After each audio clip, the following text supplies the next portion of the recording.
Hello, welcome to April 29th, 2022. I'm Kurt, and this is my daily good life meditation. And this is Ollie the dog. You're back to join me for a second day. This is something I do every day to remind myself of my life objectives and principles and to see how I'm doing applying these to my everyday. Namely, how did I do yesterday with the challenges of the day and with the objectives? I shouldn't call them objectives. They're a little bit different because I have, what would I call them? I have my objectives. There's 7 of those. That's the overall aim of my life. And the 30 principles are the way that I achieve those objectives. The other thing, I'm going to take this off of you, buddy. You don't have to wear this today. The other thing is the 3 things that I need to do to earn a circle today, which are to make a video, to write in my journal, and to read at least 10 pages. Criteria? I'll think about it. So I measure my criteria and then against the yesterday, and I give myself a score. And that score will have consequences to my to the reckoning of the week. Then I will go through my 30 and 7, and then I'll plan for the coming day. So let's do that. Yesterday was another hard, solid day of work. Really, it's interesting how much work I do, how much work requires of me. Thinking that working from home is going to be any or much relief from that is not true. It's better to work from home because it's a more relaxed environment. The facilitation of meetings online, it works really good. I think working from home works well if one has the self-discipline to actually work from home and not take advantage of that.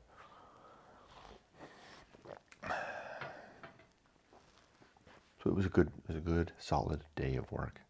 As a result, I felt really good in the evening. Had a really nice evening. Great walk with the dogs. Mimiko made another rock star dinner last night. Wow, that was good. I mean, she always makes a great dinner. Last 3 nights were just, for the ages. My goodness. And I slept good. I did get up early, of course. I was awake before dawn, but it was only an intermittent twilight waking. Not as bad. I think that's because I'm pretty well caught up at work. My big project is rounding the corner of the challenging part. Although I got some forecasts yesterday of potential challenges that might come. But you know what? It's outside of my control. The potential challenge that was told me yesterday that might come is something that literally, if I was an architect or a builder, building a customer a home, and the customer decided that after the blueprints were completed and finalized and the foundation poured, that they wanted to change the floor plan, which would mean back to the blueprints, back to the foundation. The subcontractors are already hired, engaged, paid, their upfront payment portion. And if the person that's running the whole thing wants to do that, we can do that. It means I have to shift and alter things. People are going to be upset, etc., etc. Namely, the people who's or engage the contractors and the like, but I'll have to compensate them. Well, that's what I do as a project manager, right? It's not for me to necessarily fight or encourage these things. It's up to me to flesh out the facts. Well, I can fight. I can fight, and I did yesterday a little bit. I will fight to keep us on track, wanting that efficiency. Yet, if the people who write the checks want something else, then I will flesh out the facts and give them an objective offering of options, pros and cons, assumptions and risks, and how we could mitigate those risks, and then let them decide. It's one of the reasons I'm glad I'm not a manager. Even though I was a manager, I wasn't really a manager. Just had a title of a manager. When I had that kind of job, I carried more weight and responsibility that I didn't want. You know, I would rather use my mind for things like thinking about why the hell we're here, and well, you know, what's at the edge of the universe, and you know, to dwell on really interesting observations by poets and writers, and I'm not interested in, you know, spending my downtime, you know, constructing scenarios and for work. As a worker bee, I can do that during my work hours, and then shut that down afterwards. I'm not good at shutting it down, and I kind of got out of it. You know what? I think that might be part of it. You know what? I just realized that. How did I not realize that for this long? My insomnia began when I became a manager. I didn't have this problem before I took that job. And now that I'm not a manager anymore, but now I've got myself trained in that way of living, and I can't seem to give it up. That's as clear as anything now to me. How did I not note that before? This all started after I took that promotion, so to speak, that assumption of greater responsibility, and also a very challenging position. Interesting. So anyway, bringing that interesting thought back around to the current thing I was mentioning, that there's something on the horizon. There's not something on the horizon. It's immediately standing in front of me right now that may derail my current project. Those decisions are being made at the highest level.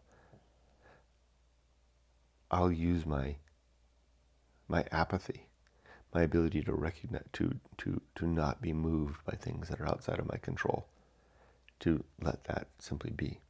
Then if they choose to do that, then I'll do my due diligence to identify, like I said, the options, the pros and the cons, the risks, assumptions, and then they'll make a choice.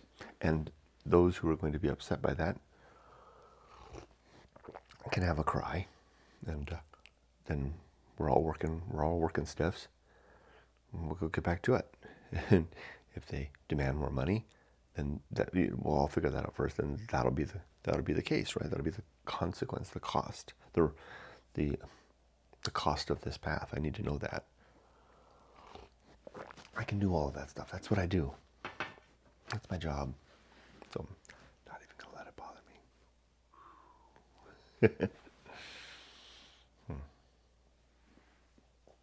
Okay, let's do the good life. Before I do that though, so I have to get in the habit of considering yesterday, how did I do with my 3 criteria, right, to earn a circle on Thursday. Well, did I make a video? Yes. Did I write in my journal?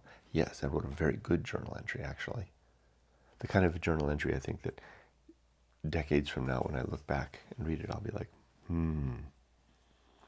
Not because it's brilliant or anything like that, but it captures a succinct element of yesterday.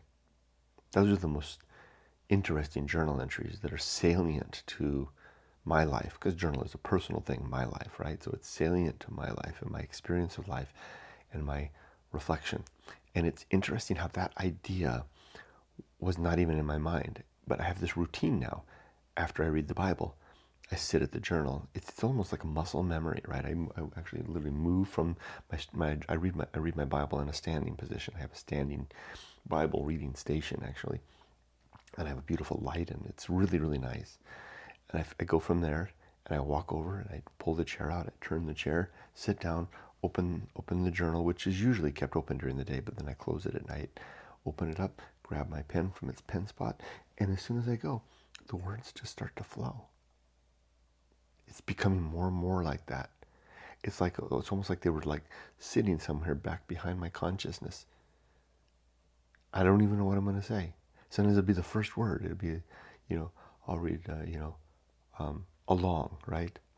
And I'll start the word along will be kind of like poking, it's like a thread sticking out of a sweater, like along. I'll start pulling it and the thread starts coming out and then the sweater starts to unravel and the idea spills out along the course of yesterday's actions or endeavors. Something and then usually I write a paragraph, short paragraph, maybe 3 sentences for the journal entry. And I'll be done and be like, well, where did that come from? That's right. That's yesterday. That's today. So I wrote that. I also read exactly 10 pages of The Life of Samuel Johnson. I didn't have much time yesterday. I didn't have time at lunch. Literally, there was a thing happening yesterday, and an executive was trying to reach me at lunch. I'm not dropping names. They just needed my or anything like that. It's not like executives contact me. I'm just saying, because there was an executive that needed me during lunch, I was popping back and forth to my desk to give them what they needed, and I didn't get to read much during lunch, at all during lunch. It was really, I tried, but I couldn't.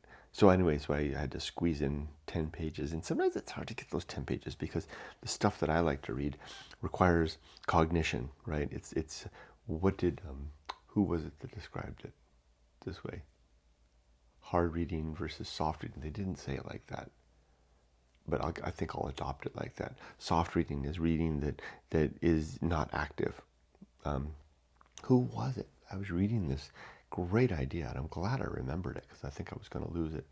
And they were describing that some reading is like watching television. It's just acting, blah, blah, blah, happening at you, right? Some reading requires, it's active reading. It requires the reader to participate in the writer's process of putting something together. I like books like that. And Boswell's book is really like that. I really do have to actively participate in it.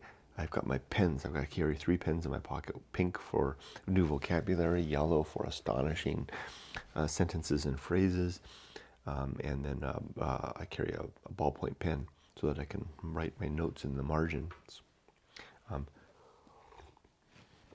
Sometimes you read something, you just have to stop and think about it. Like yesterday, I only got through 10 pages yesterday.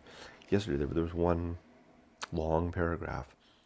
I must have walked for half a mile dwelling on that long paragraph. In fact, highlighting it, thinking about it.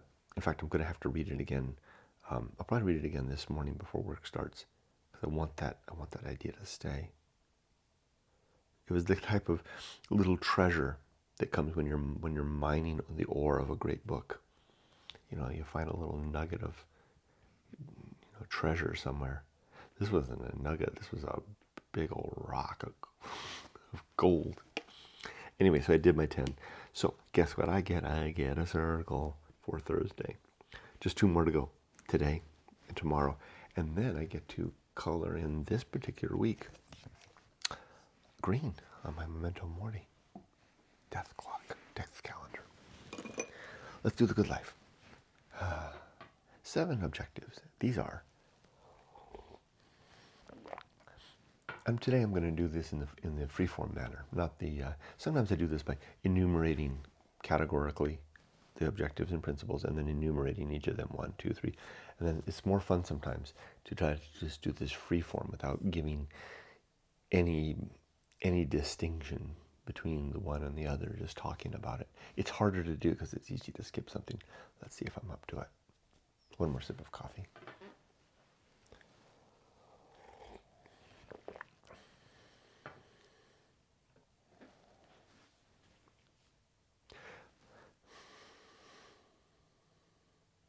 Full start. I want to be a person who's always at the ready with my final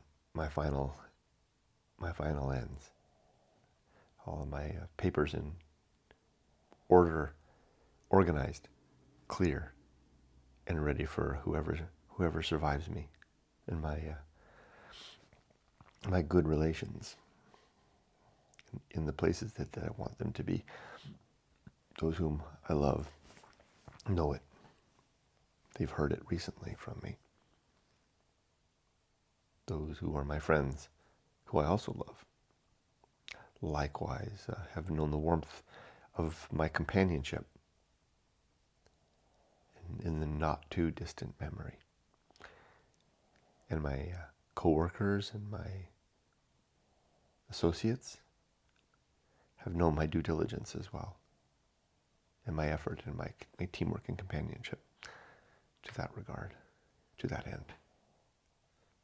And likewise, my community has interacted well with me.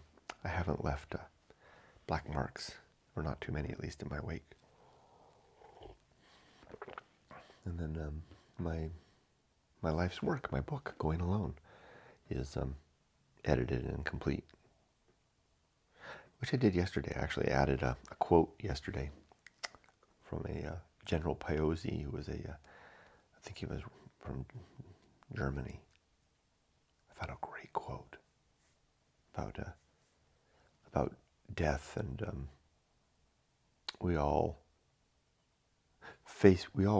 are afraid. He said something to the effect of, we all are afraid when we face death, that some of us are better able to look away. He said it more poetically than I did, so I added that to Going Alone, just at the front of the in the chapter called, I call them sections, the section called The Cast, under the heading for My Little God.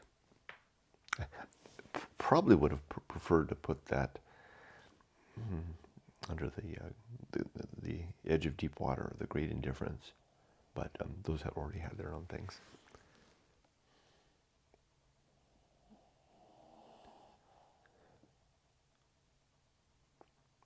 Time is something I don't want to waste, nor do I want to find my day idling by or left without good utility.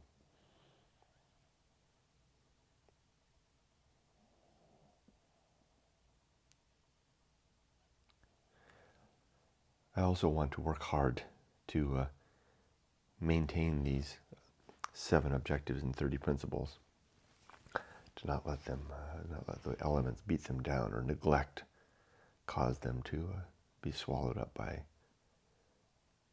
everything else. And I want my emotional reactions to be appropriate to my circumstance, yet never out of hand, to always be in control, and to not be letting my reaction to the world get the best of me, to not lead with my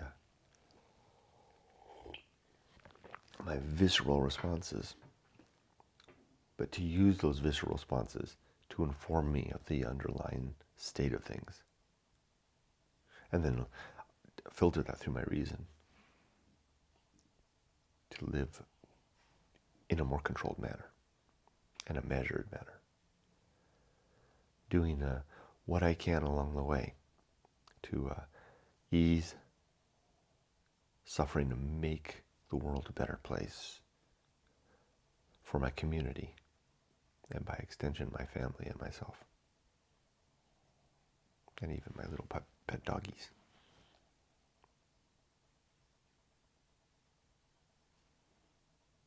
To see where the limit is of the things that I can possibly do, and to know what's inside that limit and what's outside that limit, so that I tend to the things within my reach, and don't have a wanting, yearning grasp for stuff that I can't or can no longer touch. There was a season for some things, and there's now a season for things now that are currently possible. And then to take slow and careful footsteps, but not just my steps, my moments, slow and measured moments, now, and again now. A mountain of moments that make up a day, where each of those moments, if not carefully placed, at least carefully attended.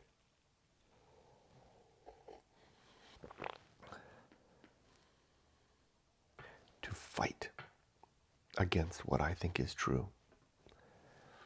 To not use truth as a balm or a finish, but as a sturdy support to stand upon, that I'm going to check to make sure that it's stable before I start to climb.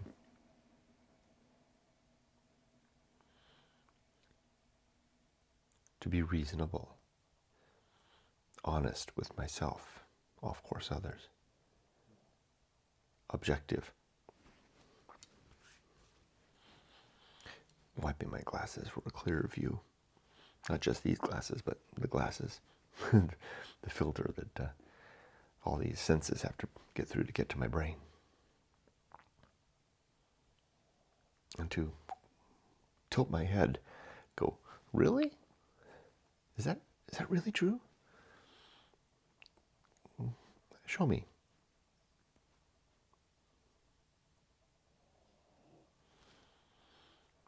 To know that I don't last forever. When this stops working, the thing in here goes dark. And not the darkness of being asleep, the darkness of being dead. Which is, I expect, deeper and more, it's not sustained isn't the right thing. You can't sustain nothing. That's a good one.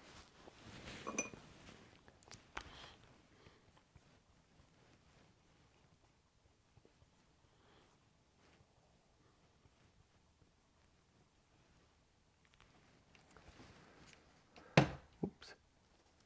How did Epictetus say it? We don't need to be afraid of death while we're alive. When we're alive, death isn't here. And when we're dead, we need not fear death when we are alive because death is not here. We need not fear death after we're dead because we no longer exist. Something along those lines.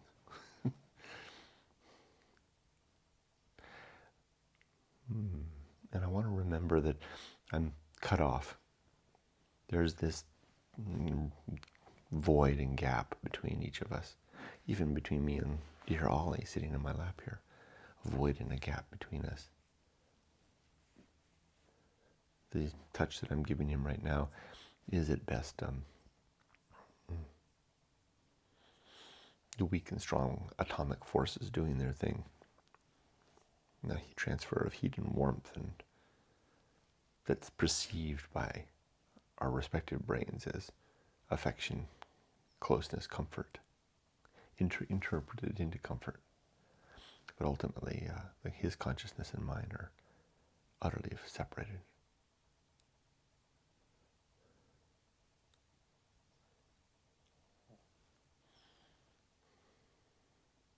And to consider that what I consider to be right and wrong are my opinions. Even though I have a big, beautiful Bible over there that is full of, 613 laws. Those laws are just ink on a page. They're made something more, especially the 10, by our subscription to them and our application. But still, ink on a page, a product of our minds. They don't actually exist anywhere else.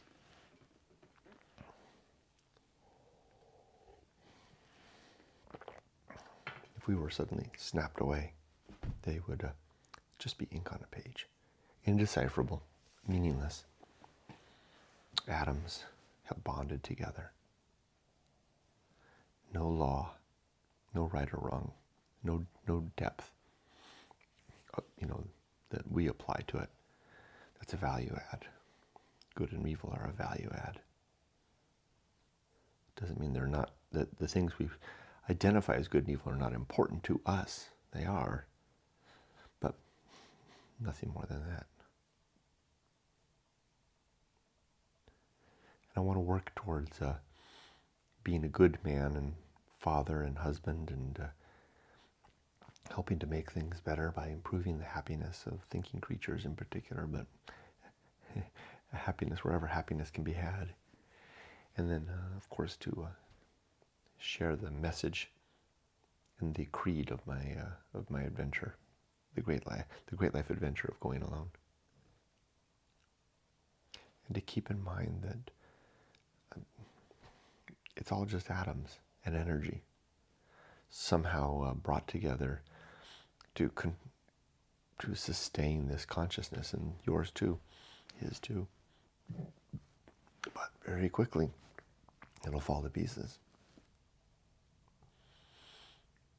And that everything has a particular nature, a way that it is, including segments of time, like today is a Friday.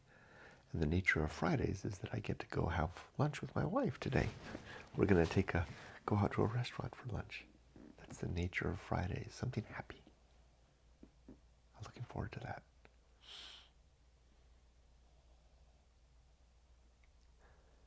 And that I strive to be mature by remembering my successes and failures, and to do better in the future. And to keep in mind that free will doesn't seem to be free. It's a label that we apply to give a sort of meaning, and to give ourselves a sense of ownership of our lives. When in fact I think that our lives, if not determined, I don't think they are determined. I don't think there's any map out there, any course. But I do think that we don't operate as independent agents. We operate as mere extensions. We are the business end of machines that are connected to the whole apparatus of the world and the universe at large, which has every say in our every decision. We do get to choose, but once we make a choice, that really was the only choice we could have ever made. Curious thing.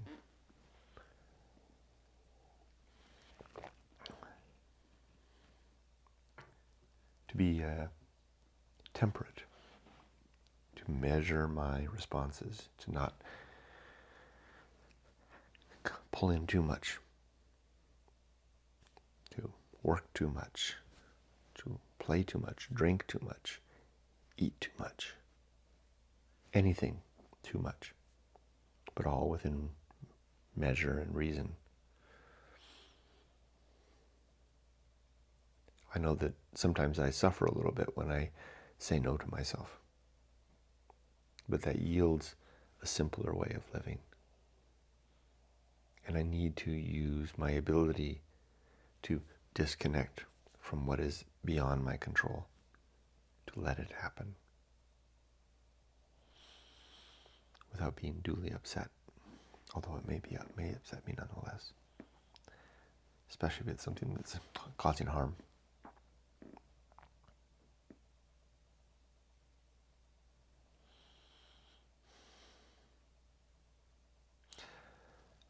Life really is a scary place. there's awful things happening all around us every day, including in our own lives and families. It's hard to reconcile that sometimes, but it's a reality I have to live with, and I'll do my best to bear that, along with all the other things that I have to bear, all the other responsibilities, and I will do my best to relieve the suffering and the horror to the best of my ability. And I'll be ready to bear the suffering and the horror when it's my turn again.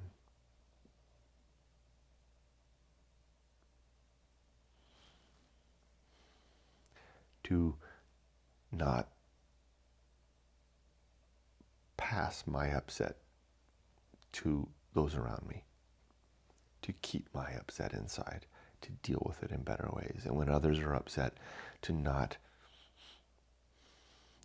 delight in their pain,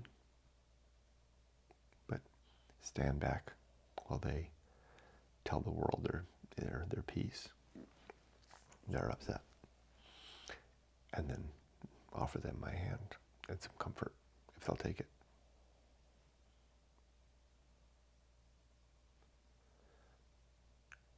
To keep in mind that it's tempting to distract myself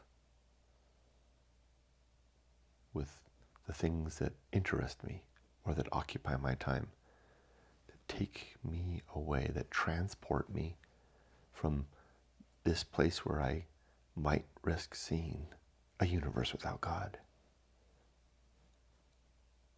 Because nobody wants to see that. Really, I don't think so. Because that means that then we're on our own. And that means that death is good for good. Who wants to see that? Yet I do. And so, though I will distract myself with my work and my hobbies and my family and my home and my gossip and my doubt and my anger and my concern and my politics and my religion and my family and my, boy, it was a nice time to take a nap. Yeah, I'll take a nap. Though all that is an offering and something that I can do, I'm going to take moments as well where I'll put that aside and face down the emptiness of the universe. Look out at that screaming, yawning void, that howling waste, that desert night, and say, yeah, so we're alone.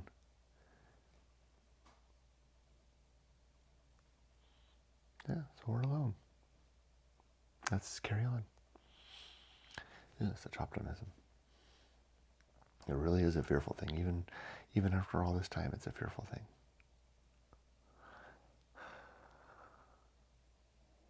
Yet I want to face the fearful things too.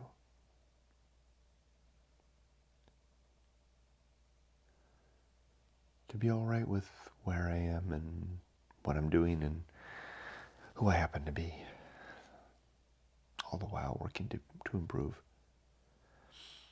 And to be ready to move into a new life, to step forward, to question my options, to deliberate and decide, and to make a mistake. I'm not going to get any other chances.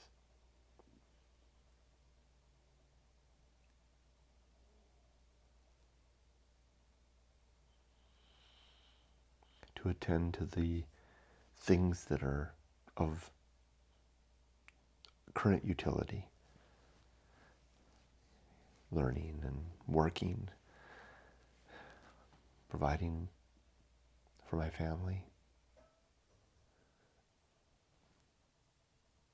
and preparing for my old age, while also attending to that little questioning that's in my gut saying, what's this all about? Who the hell are you? Are there any answers? I'll attend to both. the deep and the surface level stuff. To not sin,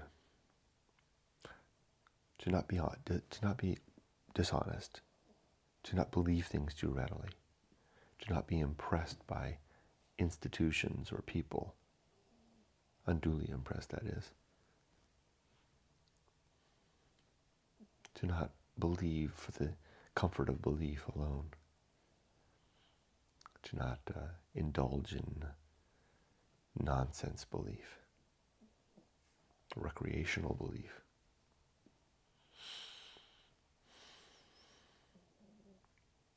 And to never ever gossip. Not going to talk about you behind your back, or you, or anybody else.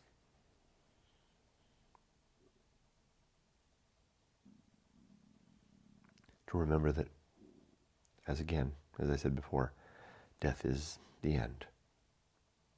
I'm not going to see anyone after I'm gone, nor will I have a chance to reconcile any issues that we left life with open, and there won't be any justice after death. To have one or more centerpiece showcase events of my life, something to call my own, an adventure of sorts. That is my life in a nutshell. Or at least the stuff that I'd like to say is this is who I am. And then to be ready for the words when they come, usually later in life, as a consequence of good living.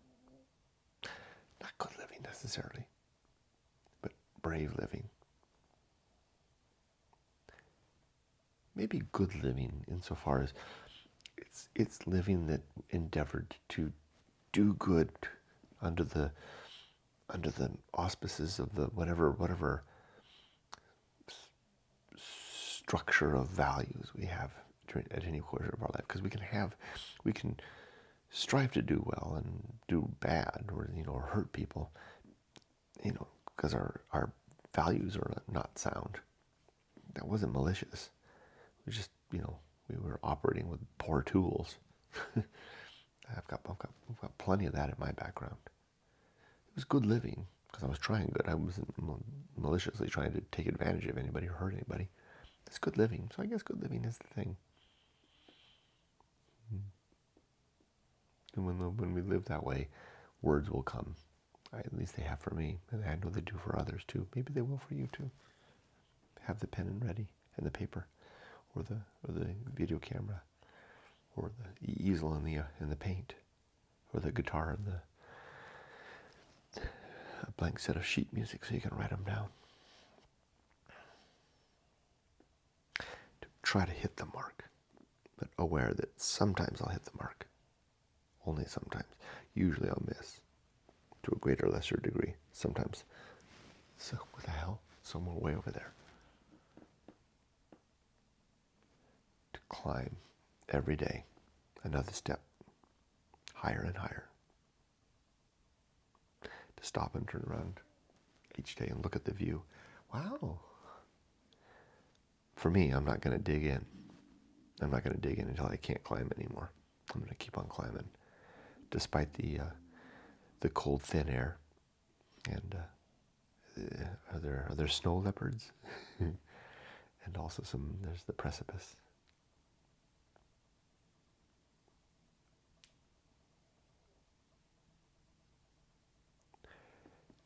To keep my utility, these things that I'm talking about, my principles, like tools, always at the ready.